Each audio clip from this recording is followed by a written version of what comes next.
Hey, good now afternoon, everyone. Yep, just It's afternoon. 12:20. I'm Storm Teammate Meteorologist at Bloodsworth and meteorologist Leigh Spann as well, and we are here to give you an update, the latest on Hurricane Irma. And of course, try to answer as many of your questions because the forecast for this storm has shifted a little bit farther to the east, and as a lot of people have recognized, that a more easterly shift would mean a fewer impacts or less of an impact on us. But we are still 5-6 days out, so the shift that happened to the east could very easily shift back to the west, and we would be back under the threat for this. So it's just not out of the. Hold on, we have a phone call. Let Ed talk. Okay, yeah. This has been something that we've been watching really throughout the entire weekend. You'll notice that it eventually looked like some of these models were shifting back to the west or back to the east. Then they started shifting back to the west, and now they're shifting back to the east. So they just keep going back and forth here. So hi, we're back. Welcome back. And so it's a lot going on today. And there's meteorologist Ian Oliver as well. Were you telling them about the press conference? That's what they're seeing right now on WFLA. Governor Scott giving a press conference, updating everyone on what's going on, what the state is doing in preparation for Irma right now. And so that phone call was from the producer in the control room because Ian's going to after the governor speaks about what the preps Florida is going to take. Ian's going to give a forecast, and so Ian had gone downstairs to the studio, and they needed him up at the forecast center. So we are getting everything straight. You're getting literally behind the scenes of what goes on when we're not on the air. Absolutely. So while Governor Scott's talking, let's go ahead and talk about what's going on right now. So let's go ahead and switch our sources. There's a look at Category 5 Hurricane Irma, and this is using our brand new GOES 16 satellite, really giving us some incredible imagery, and you can see it as we throw it into motion. I mean, it is so powerful and so large. You so rarely see a Category 5, much less one that is has already been a Category 5 for a day, expected to remain a Category 5 for multiple days to come. So this is very strange, and unfortunately, it means some powerful winds to those British Virgin Islands right now. And there's the look at the visible satellite. We've zoomed in. You can see that very clearly defined eye here. So conditions are rapidly deteriorating now over the British Virgin Islands. You look at the stats there. What Leigh was just mentioning, it's remarkable that this storm has been maintaining the 185 mile per hour winds. Typically, you get a storm this strong, it goes through eyewall replacement cycles, it'll weaken, and it just has a hard time. With some land. Right. It just has a hard time maintaining that, but this has had no problems maintaining that 185 mile per hour wind. Movement's now west-northwest, and the pressure is still very, very low at 918 millibars. Keep in mind, when that number goes down, your winds typically go up. Yeah, and at 185 mile per hour winds, that ties for the second strongest winds of a tropical system in the Atlantic Basin ever. There's only been one storm that's had 190 mile per hour wind. So the hurricane hunter is actually in this storm right now, and those hurricane hunters fly right out of Lakeland Linder Airport. Yeah, and if you look on the right side of your screen, this is the Air Force mission that's been going in there, and they did find 174 mile per hour surface winds during their most recent pass through the eye wall of the storm. So we're getting confirmation from the hurricane hunters flying in that yes, we do in fact have a Category 5 hurricane on our hands. Yeah, and we even had an overnight the eye wall crash over one of the islands in the northern Leeward Islands, and a device actually recorded 155 mile per hour gust before that device was then destroyed by the said winds. And I gotta say, I was trying to build some new graphics here, showing where we've got some of these things going on here in terms of this hurricane passing over, trying to find some of the sensors, and you can notice a lot of them are now knocked out. And that's very sad because that's, people's lives too. I mean, if the power is knocked out to those, this means it's knocked out to all the people living on those islands. Right. So a very intense hurricane, no doubt. And here's the latest on Irma. Again, there's all the stats, 185 mile per hour winds. Now, in terms of the latest track, and this was updated about an hour and a half ago. So we throw this into motion. It is expected to pass north of Hispaniola through the end of the week, and eventually north of Cuba as well. And it will likely enter the Turks and Caicos and the Bahamas as a Category 5 hurricane. Yeah, and then it makes its way towards South Florida somewhere. Now, you see the center of that track, and you see where that little icon is, and it's right over Miami. That does not mean that's set in stone, that it is going to be in Miami at Sunday at 8 a.m. It means it could be anywhere along that line with winds of 140 miles per hour, anywhere from just off the west coast of Florida to the northern Bahamas, and then continue to head up toward the north. I want you to pay attention to the timing for a couple of reasons. Number one, so you can make your preparations. Our weather is going to get worse on Sunday, bad Monday morning, and then better Monday night. Now, how bad it gets is what's still left to be determined. And I say this because we do have some school closures in it well out ahead of when we'll actually get the bad weather. Both Pinellas and Hillsborough are off tomorrow, Thursday and Friday. Manatee and Sarasota counties off Friday. University of Tampa, Thursday, Friday, Monday have no classes. Polk County, Friday, you're off classes, and Pasco off Friday as well. But again, it won't be necessarily because that's when the bad weather happens. I think they're giving everyone the chance to get out of town if you want to. Yeah, and of course there are a lot of folks who are going to be, they've already issued evacuations for the Keys prior to this. A lot of folks in South Florida will start heading north, so you can bet I-95, I-75, they are going to be very, very difficult to navigate as everyone flees from South Florida over the next couple of days. But again, we do want to also remind you that yes, this track did actually shift a little bit farther to the east, and here's the reason why. There's a look at the spaghetti plot, all the various forecast models in response to Irma, and very good consensus here, taking it north of Hispaniola, towards the Turks and Caicos, through the Bahamas, and now actually coming into a much better agreement, actually keeping this storm more towards the east and favoring an east coast, more of an east coast effect of Florida. We had a lot of these forecasts, some of these forecast models that were actually taking this back towards the west coast of Florida. We're going to hold on for 1 second. Yeah, Ian's going to be on TV, so you'll hear Ian's voice, and it's about to. So you'll be simulcasting basically. Yeah. Yeah, sorry about hijacking the feed here. Yeah. So why don't you put it on Max 1 so we can see what he's talking about? Oh, yeah, there we all are. So, Ian's standing right next to us right now. There's Ian. Pay no attention to the man behind the curtain. And so if you are watching WFLA, then you'll see Ian talking after the governor has given a briefing on what to expect. So again, I do think that some of these schools, not only are they out early before the hurricane hits because of allowing people to evacuate, but also because a lot of the shelters are schools. Right. So if they need people to go to these shelters on Friday, places like Manatee and Sarasota, they don't want to also have kids there. So they let school out to just allow those shelters to be open. Yeah, and that's what we were getting a lot of some folks. I noticed here, unfortunately, my app kind of shut down, probably because everyone's on it right now watching us. But we had a lot of folks. To your question, so we have had a lot of folks asking questions mainly about the schools. I know there's one comment here about Sarasota County. Just Friday. Yeah, it's just Friday right now. And they said that was what was because of this, that their schools are used as shelters. Yeah, so that's just Friday. And Hillsborough closed, yes, Thursday and Friday. And let's see, Palm Coast of Florida. Well, that's now we're talking about that's the East Coast, and obviously this is going to have a larger impact likely on the East Coast at this point. But I just want to, you might be wondering, okay, well now, you see these new tracks, and they're over on the East Coast, which does mean better news for us.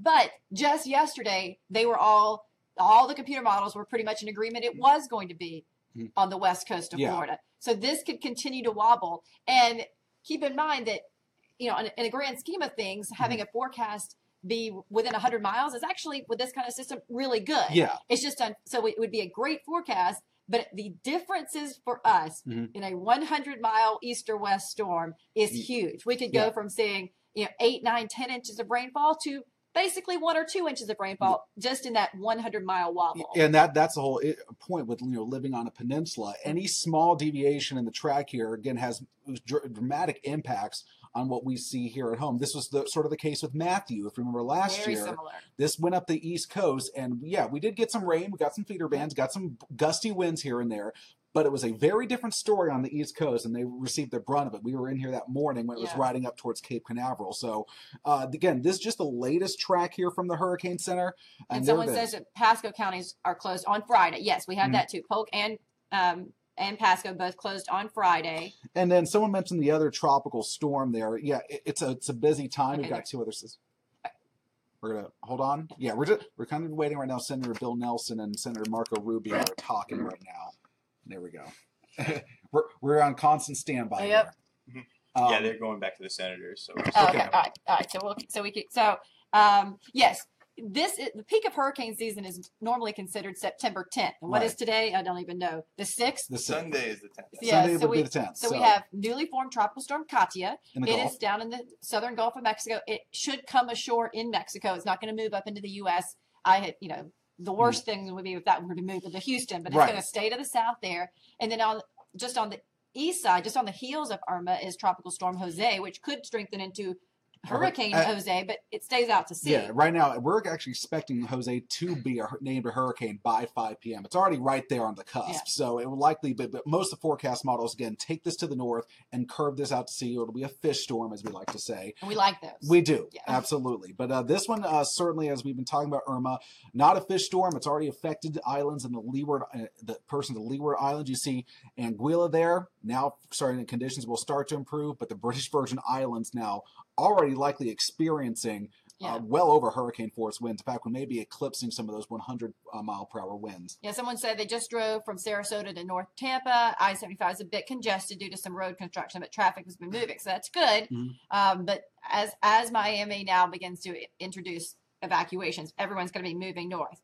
Do you think the strength could change in the forecast when it nears what? Yes. Yes, absolutely. In fact, intensity is one of the hardest things to forecast at this point. We've gotten really quite good at where a storm is going to be within 3, 4, 5 days. What is still very difficult for forecasting is how strong it is when it gets there. And you got to realize that with a storm of this intensity, there are a lot of other factors that are going to determine how strong it is. How much does it interact with land? In this case, how much is it going to interact with Puerto Rico? How much does it interact with Cuba? Also, these storms go through eye wall replacement cycles. Which is interesting. This one hasn't. That's what's remarkable. Very strange. That we've been very just sort of fascinated by why this thing has not actually even really sort of weakened a little bit here and there. Typically they'll weaken, re-strengthen, but this just maintained that 185 mile per hour wind. It's a remarkable storm. Now, in the last advisory, we just actually got here at noon. The pressure did come up. Did increase, and that actually is some good news. I mean, it's not great news, but as the pressure comes up, the wind speeds are actually going to probably come down a bit eventually. And I think this might have to do with the fact that it is interacting with a little bit bigger land. Someone says that's on the said that's Puerto Rico, not United States. Right. Obviously. For some reason, ours because they're that is Puerto Rico, San Juan, Virgin Islands, British Islands again. But this is going to pass right over the British Islands, and if it continues on its current track, it is likely here that the southern eye wall may graze the northern coast of Puerto Rico. While the main part of the eye will likely stay just north if it continues on this current trajectory. But again, it could wobble here and there. And here, look at the warnings that Ian just pulled up. Every one of those bright red areas, hurricane warnings. Southern part of Hispaniola, that would be a tropical storm warning. Because it's a little farther away from the eye. And so the farther you get from the eye, the lighter the winds are going to be. And just keep it, the wind field with this thing is very large. So most of that island are going to experience at least tropical storm force winds. Now hurricane warnings also now in effect for the Turks and Caicos, it looks like. Hurricane watch in effect for the Central Bahamas, and now eastern Cuba as well under a hurricane watch. All right, so let's check back in. People are saying, let's see. Should people in Tampa leave? That's what I wanted to answer that question. The answer to that is if you're told to. Please don't evacuate if you're not told to, and please do evacuate if you are told to. Know what evacuation zone you live in.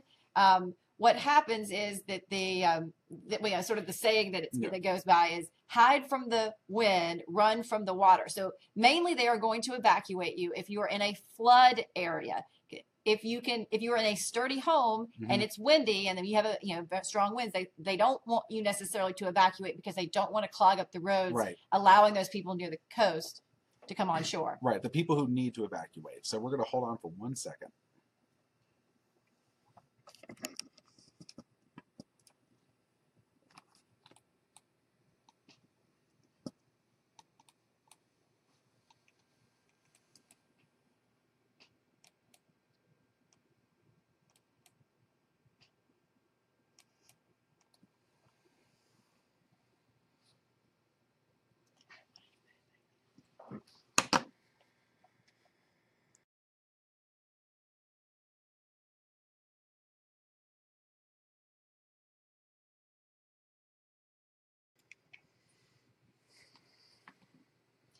Ian is up next. Don't know when they're going to toss to him, but he's up next.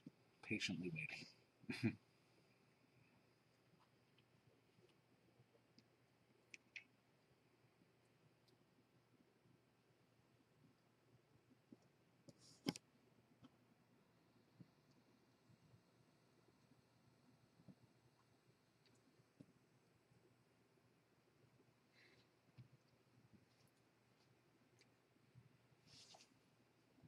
Josh, Stacy, good afternoon. Actually, I have some new information to share with you from the National Hurricane Center. An intermediate advisory came out at noon. It's kept the winds at 185 miles per hour. Its motion now is off to the west-northwest at about 16 miles per hour. Its pressure up slightly in this latest advisory from then. Here's what it looks like on the satellite imagery. I want to show you, but it's about 55 miles to the east of St. Thomas, due east, and also 125 miles due east of San Juan, Puerto Rico, which is good news because the motion of the storm does have some component of northerly motion, although that eye will be coming very close to the northern shores of Puerto Rico. They did measure a wind gust about 87 miles per hour. That was reported in St. Thomas in the United States Virgin Islands. Getting a bit tighter there. I'll show you those Virgin Islands. There's Puerto Rico, and you can see that center of circulation still very well defined, very powerful with those maximum sustained winds of around 185 miles per hour. Hurricane warnings in effect for Puerto Rico, northern parts of Hispaniola, also into the Turks and Caicos, southeastern parts of the Bahamas. Still expected to be a Category 5 storm when it arrives in this location, a Friday morning with winds of around 160 miles per hour. And the forecast cone takes it into that triangle between Cuba, the Bahamas, and South Florida, still a Category 4 storm. Then there's that turn to the north that we've been talking about for the last several days. Forecast models, a bit of a shift. The governor mentioned that during the overnight hours last night with the latest runs. Still a lot of agreement taking the storm to the south of Florida. There's that sharp turn to the north. This solution a little bit quicker and a little sharper than what forecast models even just yesterday were suggesting. Here's two of our reliable models, the GFS and the European forecast model. You notice over the next few days here, that's through Friday, very good agreement through the early part of the weekend. Center of circulations just off to the south and east of Miami. This time yesterday, the European was showing a solution farther off to the west. So now as these forecast models come into better agreement, that gives us better confidence long-term with the track of this system, eventually moving either up the east coast of Florida or just off the east coast. That's where the uncertainty still lies, and we'll continue to try to iron that out as we head on through the next couple of days. Also want to show you some rainfall tallies taking you from the Leeward Islands all the way up into the Florida Peninsula. Not so much focusing on amounts at this point. We're still 5-6 days out. But what I wanted to show you is that sharp gradient there between who's seeing a whole lot of rainfall and who's not seeing much at all. That's really just indicating that it's going to be very important. 50 or 100 miles, either west or east. That's really going to determine what kind of impacts we see here across the Tampa Bay area. What you need to do now, certainly prepare for this storm. Stay apprised of the forecast. We're going to continue to nail down the exact track of this system as we head on through the next couple of days, and we'll bring you the latest information as we have it. Josh, Stacy?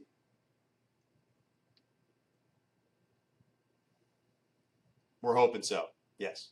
Mm-hmm.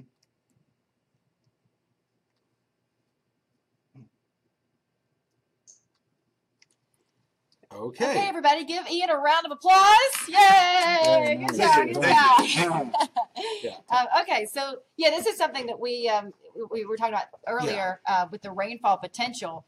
I mean, between Polk County, this is one current forecast that you're seeing on your screen right now, and this is going to change. It's the European model. It doesn't necessarily matter. It's just kind of a trend. Yeah. Notice that along I-95, 8, 9, 10 inches of rain possible.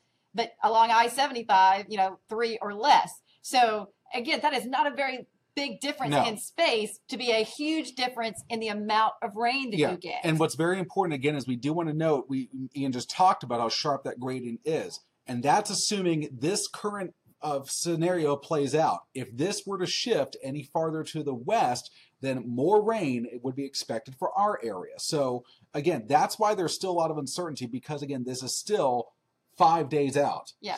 So it's very difficult to nail down exactly who's going to get what in sort of the rainfall at this point. But just want to know that this gradient will likely be present. All right. So we now have where do I get information for evacuation zones? Well, at WFLA.com or the WFLA app, we have our entire hurricane guide, and in there, individual counties show you color coded where evacuation zones are. So that's how you would know that.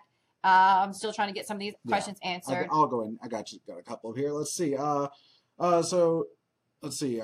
Pinellas County Schools County. Thursday and Friday. And did you just say the cone shifted more east? It's 5 days out, so they can't know 100%. Exactly. That's absolutely right. true. And that's one of the reasons. And now I still think that no matter whether it shifts west or east, the impacts will start as the earliest would be Saturday, mostly into Sunday and Monday. So just because the schools are closing earlier, I think, again, that's just getting people the time to get away and opening the schools to be shelters. Don't think that, it's not raining on Friday, this thing is not coming here. Whatever effects we see will be Sunday, Monday. Yeah. So how about in terms of wind speeds? What could we expect from that? Well, again, it just depends. On where it goes. If this thing goes up the East Coast, it's likely to be breezy around here, no doubt. Especially Polk County. Yes, it's going to be breezy. But would we see tropical storm force winds sustained? That's up in the air. Could we see occasional wind gusts maybe approaching that? Absolutely, that's reasonable. But again, if it moves any farther west, we're right back to seeing definitely tropical storm and possibly hurricane. And this is a small difference in track. Yeah, and Becca mentioned and there are two other systems that we mentioned. Yes, there's Katia, tropical storm Katia. I can show you those real quick. Yes, there's tropical storm Katia, which was named earlier this morning, and that is sitting in the southern Gulf of Mexico in the Bay of Campeche. Okay, so here it is. You'll see it now. So there's Katia. And it's kind of a monster right now, but it is not expected to drift north or east. So it's going to actually just kind of drift into Mexico. So yes, it looks kind of ominous, but we're not worried about that. A lot of people are saying, hey, is it going to drift toward us? No. It is going to head west toward Mexico. Then we have out in the Atlantic, Irma and Jose. And Jose is getting better looking and may actually be a hurricane very soon. On the verge. The latest 11 o'clock update on Jose, winds are already up to 70 miles per hour with Jose. So that will likely become a hurricane within the next 12 hours. But all the forecast models that we are looking at in regards to Jose keep this storm out to sea. So we don't believe that we're going to have to worry about that. The latest forecast for Jose. There it is. It just continues on. Could become a Cat 2. Unfortunately, now this is not good news again for those islands that are getting hit right now. They'll still get some impact. I mean, they'll still be very choppy seas. They'll still, even if it doesn't really come on shore. But for us, Jose doesn't look to be too much of an issue. Right. Let's see. Florida does not have a place to evacuate. Well, here's the thing about evacuating in Florida. You actually look, and I was actually sitting in on a conference today, and South Florida, Southwest Florida are really the most difficult places to evacuate because there's really only one direction to go. North. It's go north. So that's why they're getting these the evacuation orders out for South Florida. They're getting them out early so people have plenty of time that need to evacuate to get out of harm's way. So that's why they tend to issue the evacuation orders a little bit earlier for South Florida compared to other parts of the country. It's just so they have enough time to get everybody out. What do we need to worry about, or if you're closer to Orlando? Same thing basically in Polk County where, depending on how far off the East Coast or the West Coast, Orlando will probably feel effects. Now, the strength of the effects that you feel Sunday and Monday are up for debate. And I'm seeing a lot of folks ask the question, asking about your community, should I leave? Should I leave? And I'm hearing, we're hearing Okeechobee, Citrus County, asking, should you leave? And as Leigh mentioned earlier, you should leave if you're told to leave.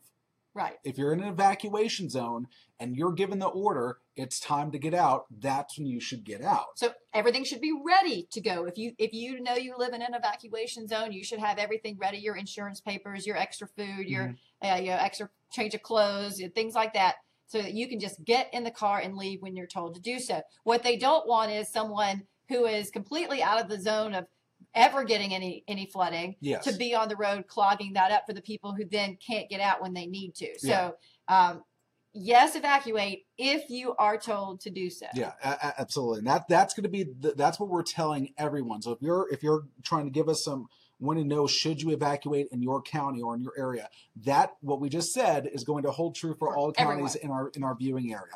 Very quickly, I do want to show a couple things. We'll get back to some things that we've been noting here in the graphics. We didn't show you, again, already did show you the hurricane hunters flying through. Boy, every time we look at that satellite, it's just mind-boggling looking at how organized this hurricane is. At one point, it's sort of looking at that classic buzzsaw shape, and it still is exhibiting that. And there's another look at that forecast track, 185 mile per hour winds. If it stays within this cone, yes, it would likely stay north of Hispaniola, may still interact with some of the land masses, the Turks and Caicos, portions of Cuba, before, again, making that turn off to the north. And again, it's that turn that is still in question.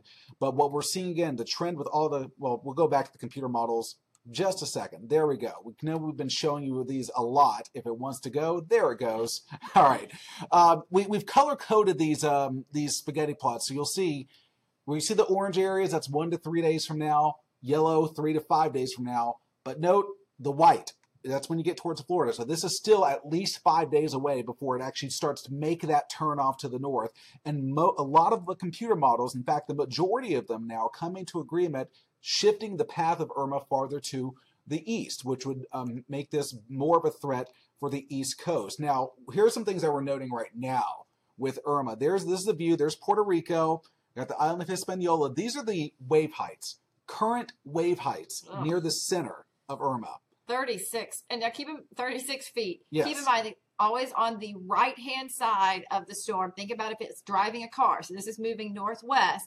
So it would be the passenger side of the car is going to be the worst. And that's thankfully north of the islands is where they're seeing the 36-foot seas and not on the islands, but still 14 foot is pretty impressive. Yeah, there's going to be there are big storm surge problems happening. We've been actually seeing some video earlier today out of this region. There has been flooding, as you would expect with any kind of tropical system, especially a major hurricane like this. And you look at that forecast track, and again, keep in mind, there's really not much aside from some interaction with some land masses that's going to disrupt this system. Water temperatures, very warm, especially as we start getting towards the Bahamas. You're talking 85, 86 degree water temperatures. That's just so much fuel for this system to feed off of. And that's why we still expect it to be a major hurricane. Category 5. As it works all the way through the Turks and Caicos and the Bahamas and eventually approaches Cuba.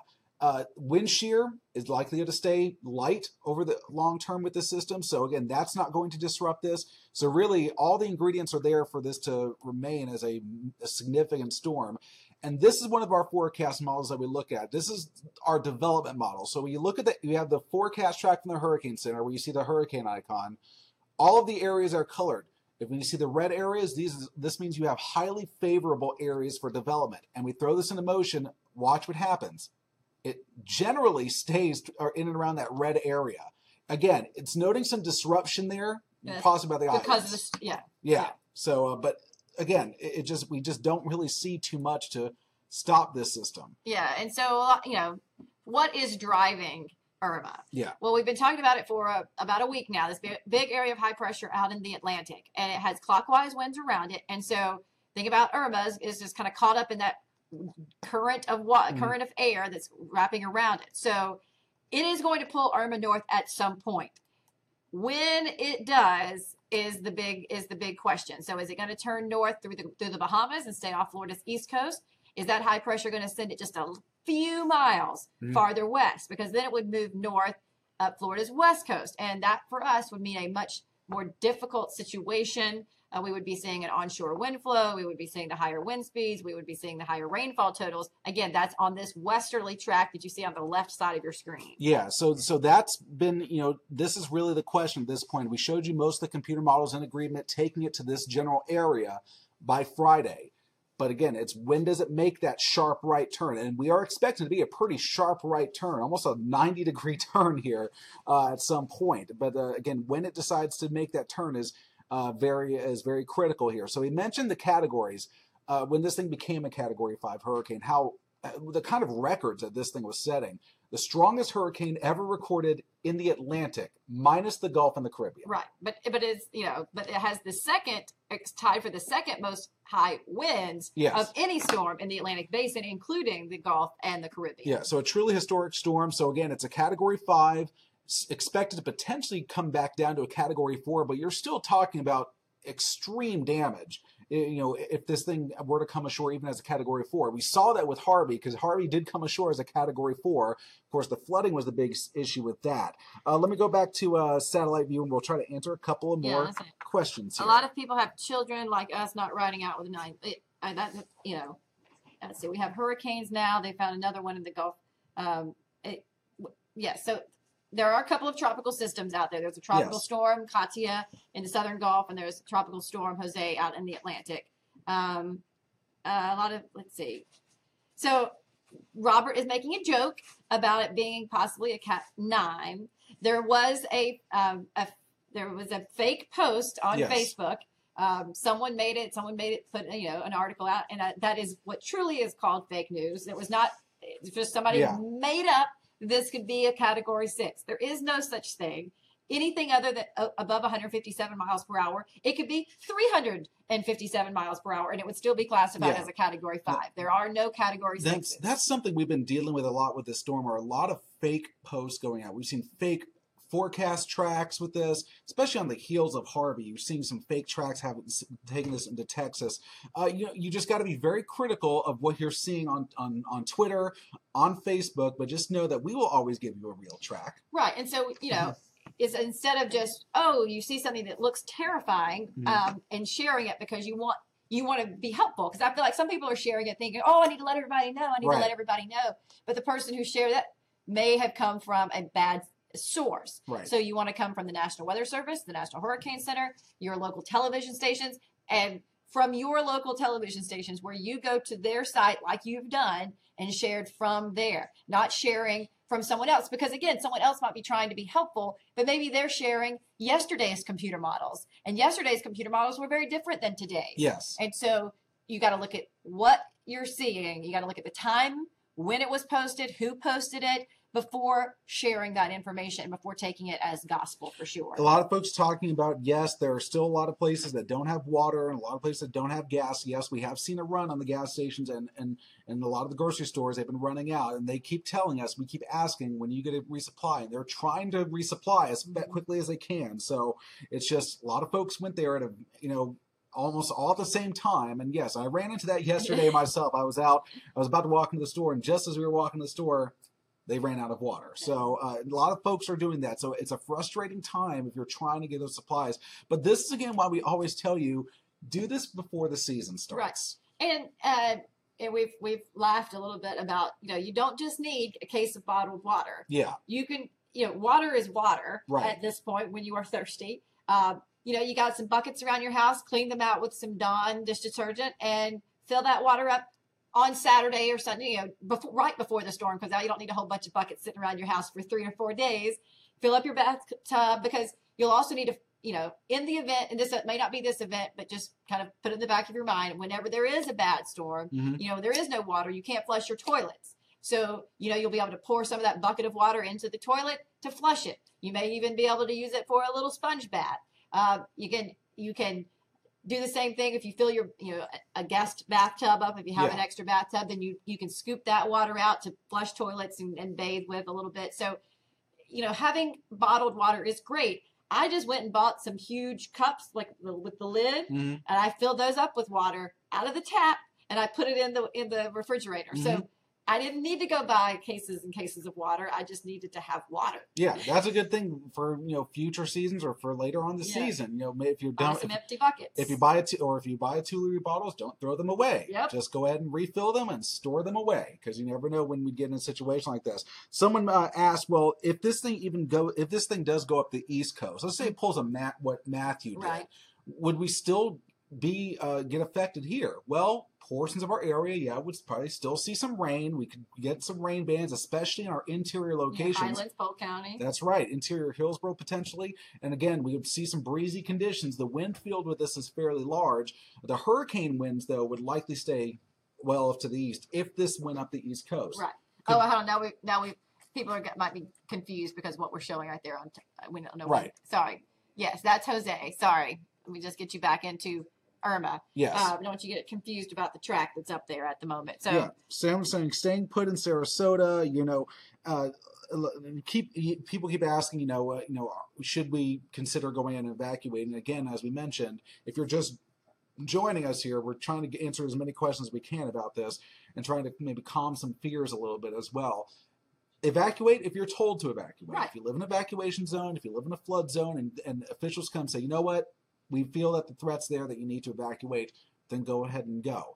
If you live in a sturdy home and you are away from a flood zone, don't needlessly clog up the roads with people who actually need to evacuate. In fact, if you do have a sturdy home in a non-evacuation zone, invite your friends who are in evacuation zone to come to you. That way they don't have to clog up the roads just, trying to get to Atlanta or somewhere like that. They just need to get to an area that's out of an evacuation zone in a nice sturdy home. So remember that you don't have to go to another state. You just have to get out of the path of where the flooding is expected. Yeah. All right. So a couple of things, and we'll kind of wrap this up now. The couple of things to remember: Hillsborough, Pinellas, Thursday, Friday off school. Manatee, Sarasota, Friday off school. University of Tampa, Thursday, Friday, Monday off school. Polk and Pasco, Friday off school. The Bucks game has been moved to November 19th, I think. Whatever their bye week was supposed to be against the Dolphins. So that'll be out of hurricane season.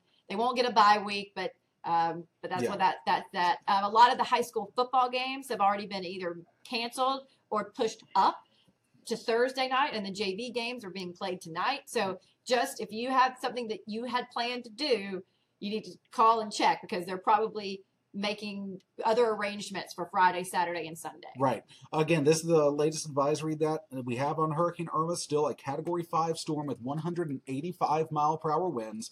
The movement is west-northwest at 16. Hurricane warnings in effect for the islands. They are going through the brunt of it right now. And you can see long-term, Friday into Saturday, moving north of Cuba through the Turks and Caicos, and then eventually making that hard right turn. The entire peninsula, or at least the entire peninsula of Florida is still in that official cone of uncertainty. So there's still some question as to exactly where this storm will make that right turn. Most of the forecast models that we've been seeing have now been shifting this a little bit farther to the east. That could change as well. They've been going back and forth, so we're waiting for the new runs.